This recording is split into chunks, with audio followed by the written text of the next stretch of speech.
نحمدہ ونصلی ونسلم علی رسولہ الکریم، اما بعد فاعوذ باللہ من الشیطان الرجیم، بسم اللہ الرحمن الرحیم۔ عمر ناقد نے ہمیں حدیث بیان کی، کہا ہمیں سفیان بن عینیہ نے زہری سے حدیث بیان کی، انہوں نے عروہ سے، انہوں نے زینب بنت ام سلمہ رضی اللہ عنہما سے، انہوں نے حضرت ام حبیبہ رضی اللہ عنہا سے، اور انہوں نے حضرت زینب بنت جحش رضی اللہ عنہ سے روایت کی کہ نبی کریم صلی اللہ علیہ وآلہ وسلم اپنی نیند سے بیدار ہوئے جب کہ آپ فرما رہے تھے، اللہ کے سوا کوئی سچا معبود نہیں، عرب اس شر کی وجہ سے ہلاک ہو گئے جو قریب آ پہنچا ہے۔ آج یاجوج ماجوج کی دیوار میں سے اس قدر جگہ کھل گئی ہے، اور سفیان نے اپنے ہاتھ سے 10 کا اشارہ بنایا۔ حضرت زینب رضی اللہ عنہا نے کہا، میں نے عرض کی، ہم میں نیک لوگ موجود ہوں گے، پھر بھی ہم ہلاک ہو جائیں گے؟ فرمایا، ہاں، جب شر اور گندگی زیادہ ہو جائے گی۔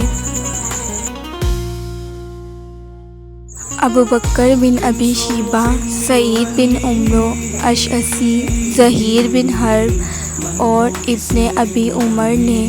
ہمیں حدیث بیان کی، انہوں نے کہا ہمیں سفیان نے زہری سے اسی سند کے ساتھ حدیث بیان کی، اور انہوں نے سفیان سے بیان کردہ روایت کی سند میں مزید کہا، زینب بنت ابو سلمہ رضی اللہ عنہا نے حبیبہ سے، انہوں نے ام حبیبہ رضی اللہ عنہا سے، اور انہوں نے زینب بنت جحش رضی اللہ عنہا سے روایت کی۔ یونس نے ابن شہاب سے روایت کی، کہا مجھے عروہ بن زبیر نے بتایا کہ انہیں زینب بنت ابو سلمہ رضی اللہ عنہا نے خبر دی کہ حضرت ام حبیبہ بنت ابی سفیان رضی اللہ عنہما نے ان سے بیان کیا کہ نبی صلی اللہ علیہ وآلہ وسلم کی اہلیہ حضرت زینب بنت جحش رضی اللہ عنہا نے کہا، ایک دن رسول اللہ گھبراہٹ کے عالم میں سرخ چہرے کے ساتھ خوابگاہ سے نکلے، آپ فرما رہے تھے، اللہ کے سوا کوئی سچا معبود نہیں، عرب اس شر کی وجہ سے ہلاک ہو گئے جو اب قریب آ پہنچا ہے۔ آج یاجوج ماجوج کی دیوار اس قدر کھل گئی ہے، اور آپ نے شہادت کی انگلی اور انگوٹھے کو ملا کر حلقہ بنایا۔ حضرت زینب رضی اللہ عنہا نے کہا، تو میں نے عرض کی، ہم میں نیک لوگ موجود ہوں، کیا پھر بھی ہم ہلاک ہو جائیں گے؟ آپ نے فرمایا، ہاں، جب شر اور گندگی زیادہ ہو جائے گی۔ احمد بن اسحاق نے کہا، ہمیں وہیب نے حدیث بیان کی، انہوں نے کہا ہمیں عبداللہ بن طاؤس نے اپنے والد سے حدیث بیان کی، انہوں نے حضرت ابو ہریرہ رضی اللہ عنہ سے، اور انہوں نے نبی صلی اللہ علیہ وآلہ وسلم سے روایت کی کہ آپ صلی اللہ علیہ وآلہ وسلم نے ارشاد فرمایا، آج یاجوج ماجوج کی دیوار اتنی کھل گئی ہے۔ وہیب نے اپنی انگلی سے 90 کا اشارہ کیا۔ جریر نے عبدالعزیز بن رفیع سے، اور انہوں نے عبداللہ بن قبطیہ سے روایت کی، انہوں نے کہا، حارث بن ابی ربیعہ عبداللہ بن صفوان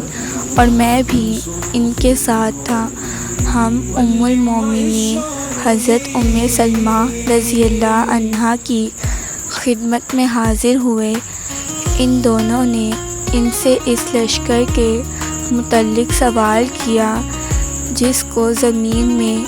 دھنسا دیا جائے گا۔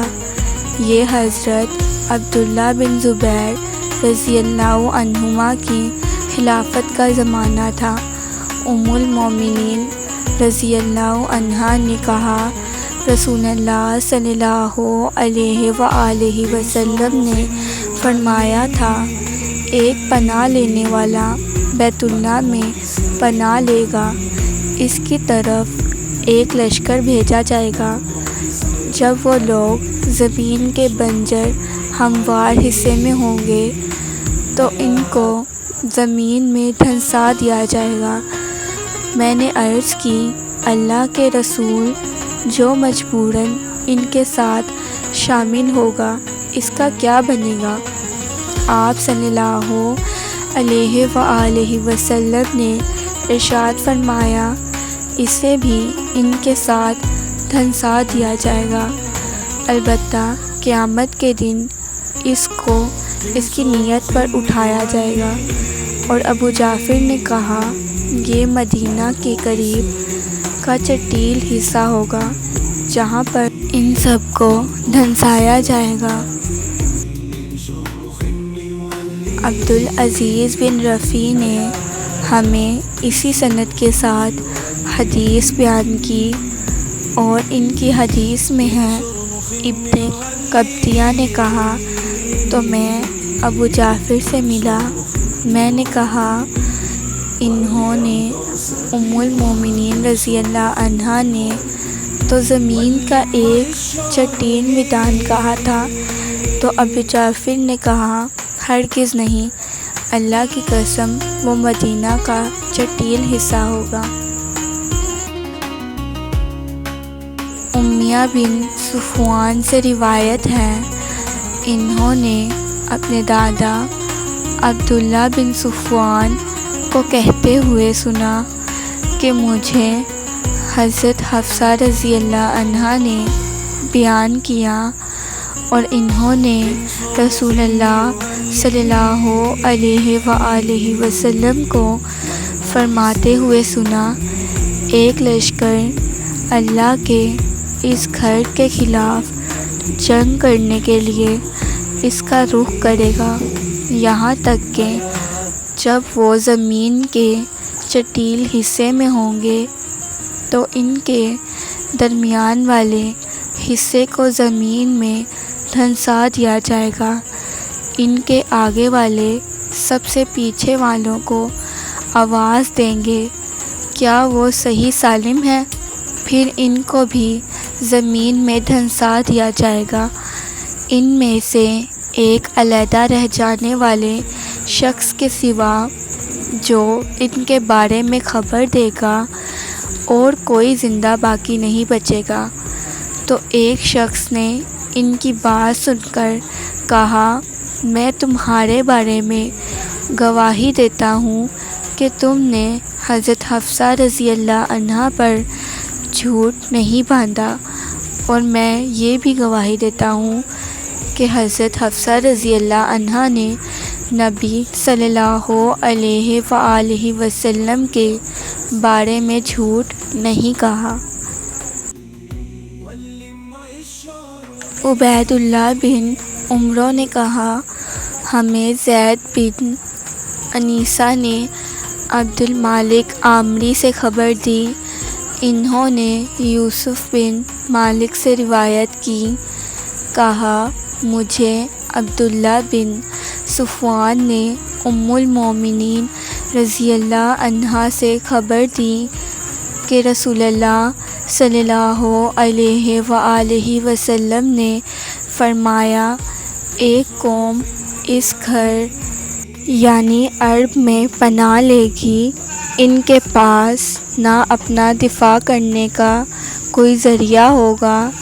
اور نہ ان کے پاس عددی قوت ہوگی اور نہ سامان جنگ ہوگا، ان کی طرف ایک ایسا لشکر روانہ کیا جائے گا، یہاں تک کہ جب وہ لشکر کے لوگ زمین کے ایک چٹیل حصے میں ہوں گے تو ان کو زمین میں دھنسا دیا جائے گا۔ یوسف بن مالک نے کہا، ان دونوں